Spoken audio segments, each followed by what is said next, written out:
You're listening to an Airwave Media Podcast. This episode is brought to you by Redfin. You're listening to a podcast, which means you're probably multitasking. Maybe even scrolling home listings on Redfin, saving homes without expecting to get them. But Redfin isn't just built for endless browsing. It's built to help you find and own a home. With agents who close twice as many deals, when you find the one, you've got a real shot at getting it. Get started at redfin.com. Own the dream. An all-new season of The Secret Lives of Mormon Wives is now streaming on Hulu and Hulu on Disney+. Mom talk has just been blowing up. Whitney and Jen are on Dancing with the Stars. Taylor is a bachelorette. Saying that out loud is crazy. Like, that is huge. But all of the cool opportunities could pull us apart. It's causing issues in everyone's marriage. My whole world is falling apart right now. It's chaos. Watch the Hulu original series, The Secret Lives of Mormon Wives, now streaming on Hulu and Hulu on Disney Plus for bundle subscribers. Terms apply. Hey, it's Jenny. And Jen. And this is another episode from History Daily, which we're dropping on our feed to introduce you to this amazing podcast. This is an episode about the Great Fire of Rome, another natural or potentially man-made disaster that we felt was perfect for our odds and sods season.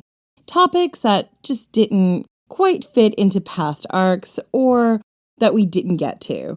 We chose to cover the Justinian plague over the Great Fire of Rome, so we're glad we get to give you both. This is still a fascinating story. The day was July 8th, 64 AD. When the Great Fire of Rome reduces 2/3 of the city to ashes, Emperor Nero uses the catastrophe as an excuse to persecute a new religious group, the Christians. History Daily tells the fascinating stories of what happened on this day in history. New episodes come out every weekday. There's a broad mix of history, from famous battles to fashion firsts.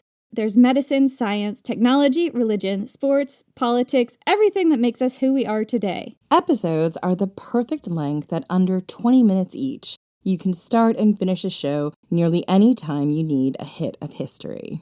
Discover amazing facts you've never learned before about history. And even if you think you know a certain day's events well, you might be surprised. History is human. History Daily finds the overlooked and often forgotten human stories behind the names and dates of ordinary history. Look for History Daily wherever you get your podcasts.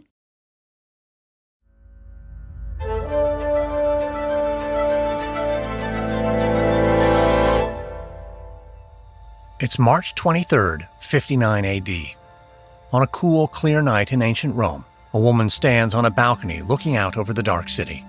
Agrippina the Younger is the mother of Rome's emperor Nero, and she's one of the most powerful people in the Roman Empire. As she stares off into the night, Agrippina hears some commotion down below. She peers over the balcony and sees a group of armed centurions aggressively approach the door of her villa. Agrippina immediately recognizes the man leading the group. It's her son Nero's brutish enforcer, a former slave named Anicetus. Agrippina watches silently as Anicetus and his henchmen overpower her guards and barge inside the building. Agrippina slowly turns and walks back inside. She knows exactly why Anicetus is here. Her son has sent him to kill her. When Nero first became emperor, he was still a boy. In his youth, Agrippina served as Nero's regent. But now that he's a man, it seems Nero no longer wants his mother telling him what to do. Agrippina is hardly surprised by her son's actions. Nero already tried to assassinate her once and failed.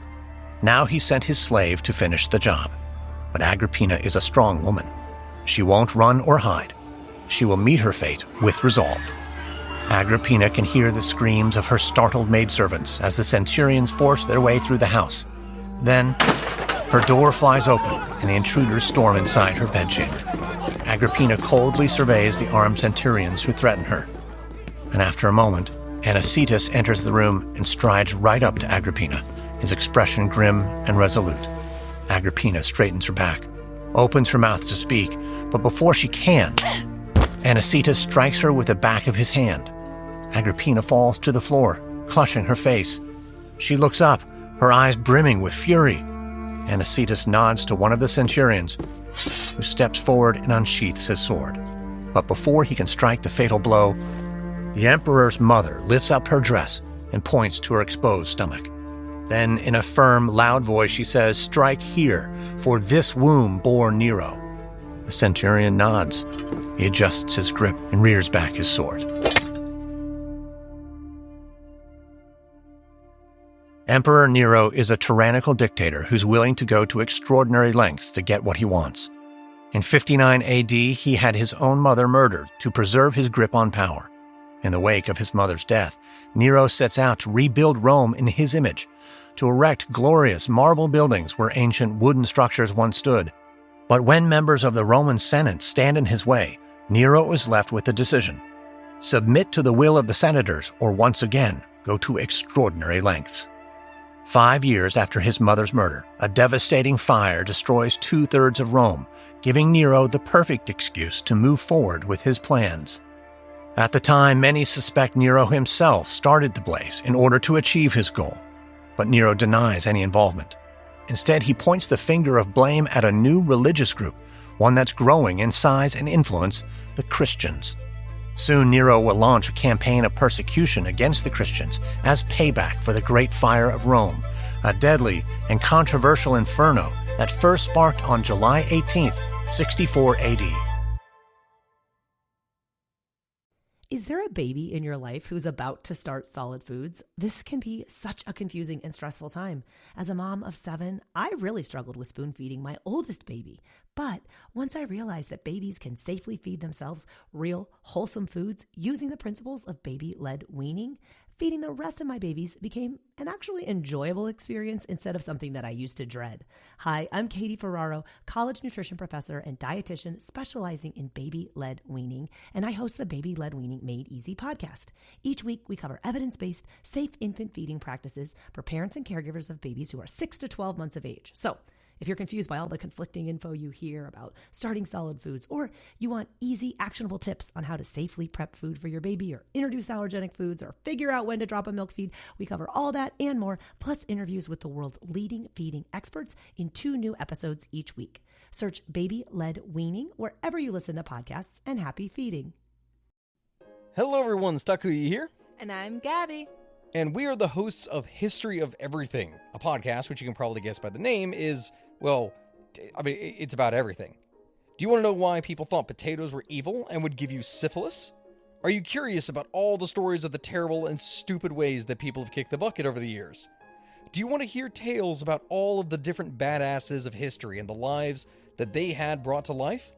Well, if so, then look no further. History of Everything is just the right podcast for you. It's available on Spotify, Pandora, and anywhere else that you get your podcast from. Join us for some fun and just see how weird and wacky history can be. No one hates history, they just haven't found the right teacher yet. Or in this case, a nerdy best friend who loves to tell you all about world history, women's history, and weird history. Hi, I'm TK, the creator of For the Love of History podcast, a place for people who want to learn more but don't know where to start, and history lovers who want to break from the mainstream. From rat trials to warrior women, we cover topics from every country and era. Whether you're a history expert or just starting out, there's a place for you here in the Time Machine. So join me every Friday on your favorite podcast platform and YouTube for a brand new topic. See you there. Bye.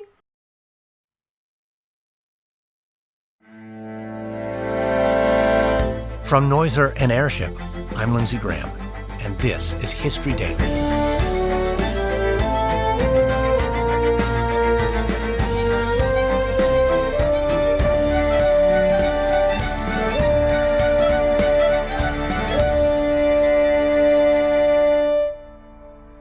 History is made every day. On this podcast, every day, we tell the true stories of the people and events that shaped our world. Today is July 18th, 64 AD, the Great Fire of Rome. It's early 64 AD in Rome, several months before the blaze. Emperor Nero stands before the Roman Senate. He swaggers, pontificating and gesticulating, his crimson toga trailing over the Senate floor.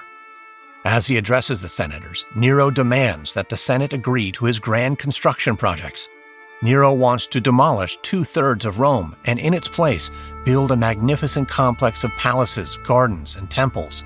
He hopes to call this complex Neropolis. Perplexed murmurs ripple around the room as senators exchange hushed words and furtive glances. Most are thinking a similar thought: Nero can't be serious.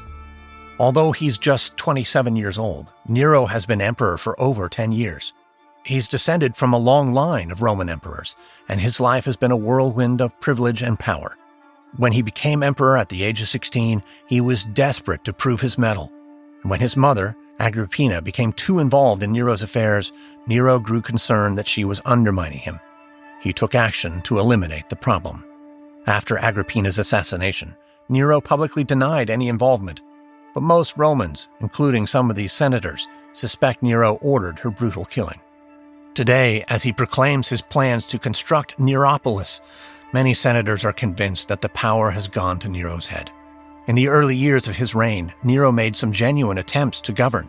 He implemented tax reforms and authorized the construction of canals. But now it seems the emperor is consumed by vanity and greed. But today Nero will not get what he wants. The senators unanimously oppose his scheme to knock down 2/3 of the city. Nero storms out of the Senate, his face red with anger and his fists clenched, already plotting ways to bypass the Senate and push his agenda through. It's several months later, on the night of June 18th, 64 AD. Across the street from the Circus Maximus, a chariot racing arena in the center of Rome, a shopkeeper is closing up for the night. He loads his wares into a cart, then he clambers up into the seat and cracks his whip against a mule's flea-bitten flank. The mangy animal blinks awake and staggers forward, clattering over cobblestones. It's a hot, dry evening with a strong wind blowing in from the south. On nights like these, dust storms from Africa sweep across the city, covering Rome in a fine layer of sand.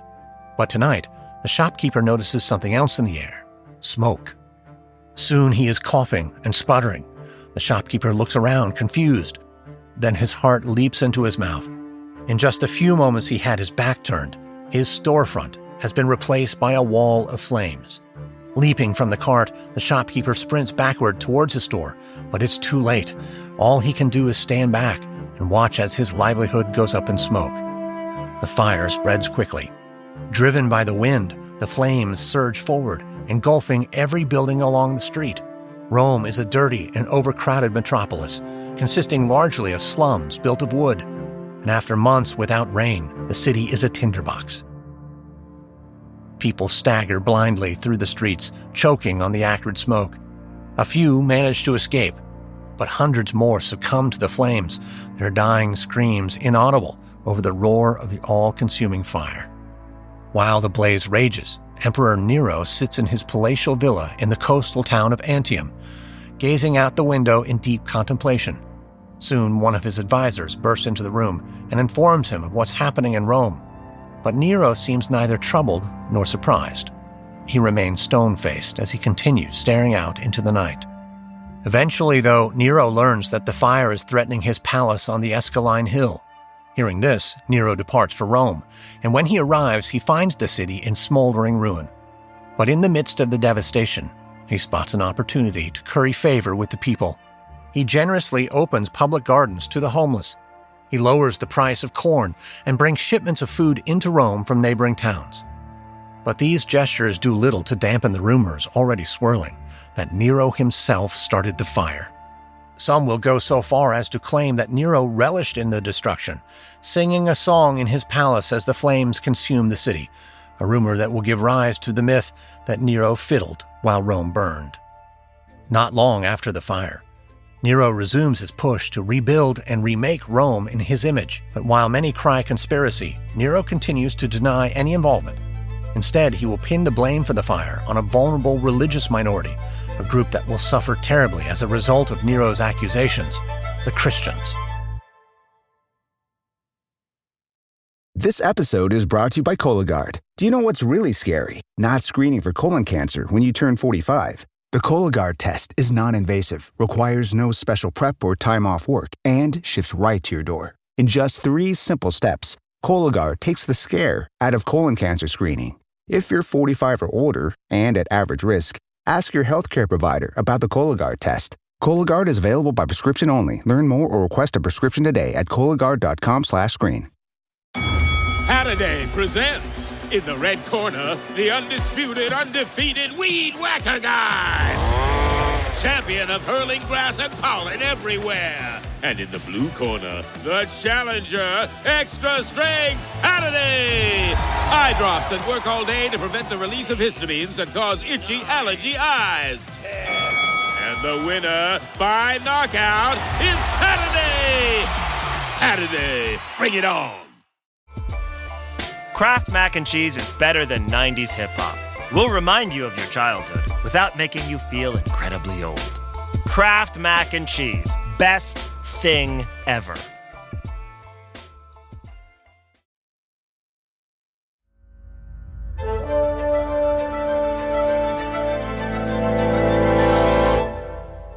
It's July 64 AD, a few days after the Great Fire of Rome. A Roman senator named Publius listens to Emperor Nero deliver another address to the Senate. Publius thinks Nero seems twitchy and nervous. His watery blue eyes dart around the room, scrutinizing the senators' faces. Publius and his fellow senators are usually cautious when criticizing Nero, but today they stare at him with open distrust. After 6 days and 6 nights, the Great Fire of Rome has finally stopped burning. Over 2/3 of the city has been razed to the ground, with the majority of the destruction contained to Rome's sprawling slums. Now, Nero stands before the Senate, lamenting this great tragedy. But he reminds the senators that there is a silver lining. They can begin rebuilding Rome immediately, and this new Rome will be better than before. Palaces, gardens, and fountains where the slums once stood, a true testament to Nero's greatness. Publius glowers venomously from his seat. He and many other senators suspect Nero started the fire to clear space for this Neropolis. Publius knows Nero ordered the killing of his own mother. He doesn't think it's a stretch to imagine he'd burn down the city to get his way. But Nero has an alternative theory. Today on the Senate floor, Nero loudly declares that he knows exactly who started the fire. There's an audible intake of breath as the senators lean forward in their seats.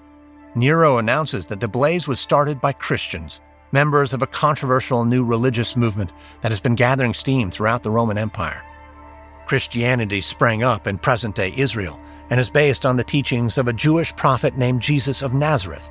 This Jesus was executed by Roman authorities around 30 years ago, but his disciples have been spreading Christianity across the Roman world ever since. Romans subscribe to a polytheistic religion. They worship multiple gods. But Christianity is monotheistic, proclaiming that only one God exists.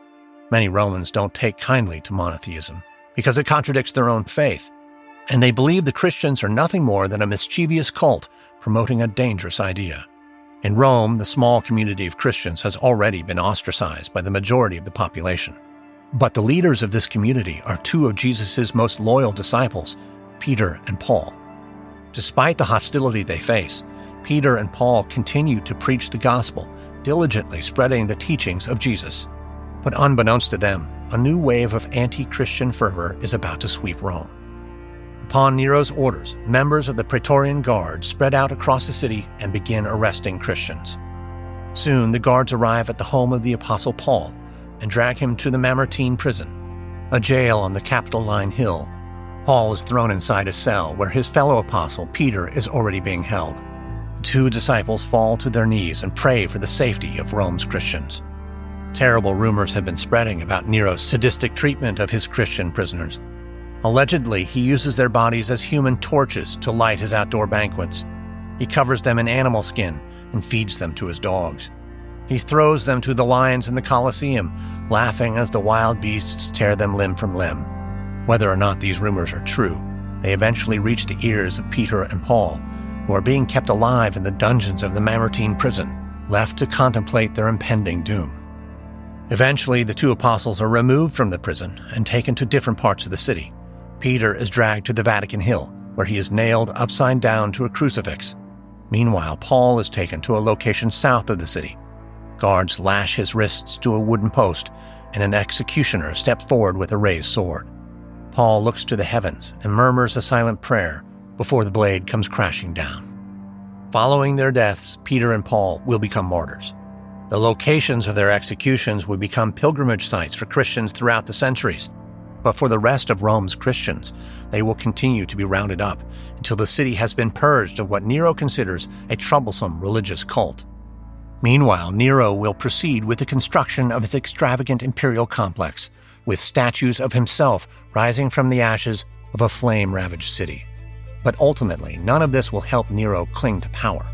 Within 4 years, a revolt against Nero's tyrannical regime will topple the emperor, spelling the dawn of a new era and the end of an imperial dynasty.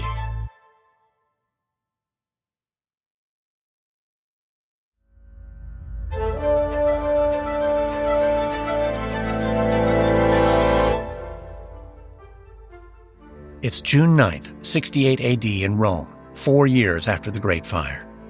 Emperor Nero paces around his palace, ranting and raving like a madman. He flails his limbs, knocking over vases and sending ornaments crashing to the floor. His eyes are bloodshot and unblinking, his red hair lank with sweat. Over the last 4 years, Nero's popularity has steeply declined. To fund his expensive building projects, the emperor raised taxes on all citizens. This unpopular measure joined the growing list of grievances against him, including the rumors that he started the Great Fire of Rome. And a few weeks ago, one of Nero's top officials led an uprising against the emperor. Galba is a governor of the Roman province of Hispania. He declared to his cheering followers that he's no longer loyal to Nero, but to the Senate and to the people they represent. Soon after, Galba assembled an army and marched on Rome. When he arrived at the city gates, he was greeted as a savior by the masses. Meanwhile, Nero retreated behind the walls of his palace, where only his own personal security detail, the Praetorian Guard, remained loyal.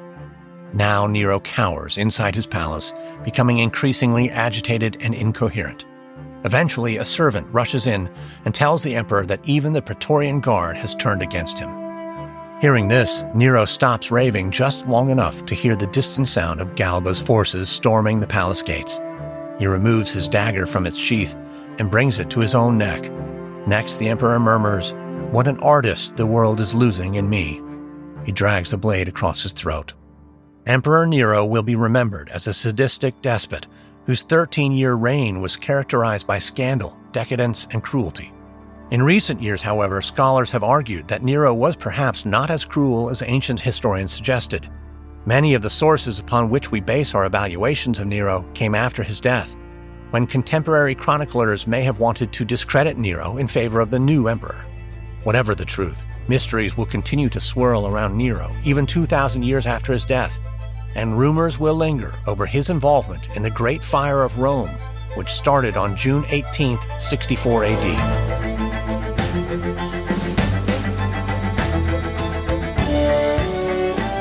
Next on History Daily, July 19, 1941, the famous Tuskegee Airmen begin their training as the first class of black pilots in the U.S. Army Air Forces. From Noiser and Airship, this is History Daily, hosted, edited, and executive produced by me, Lindsay Graham. Audio editing and sound design by Molly Bach. Music by Lindsay Graham. This episode is written and researched by Joe Viner. Executive producers are Stephen Walters for Airship and Pascal Hughes for Noiser.